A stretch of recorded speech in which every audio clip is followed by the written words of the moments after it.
Бастай ғой. Bir şағын қалада екі отбасы көрші тұрады. Bir отбасында үнемі ұрыс болады, ал екінші отбасында барлығы тату-тәтті өмір сүреді. Bir күн бақытты отбасында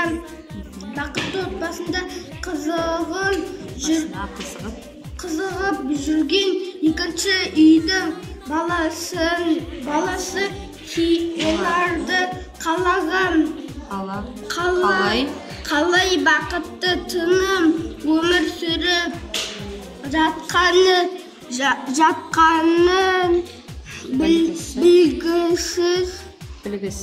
білгісі келеді. Бақытты сөйтіп ол көрші үйге келіп жасырынып бақылап отырады. Ал баста. Ертеде аспанда ағайлы үш қала өмір сүріпті. Үлкені күн, ортаншысы ай, кішісі әтеш екен.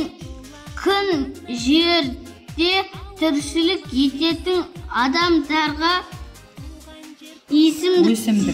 өсімдіктер мен жануарларға жарық пен жылу жаратуға кеткенде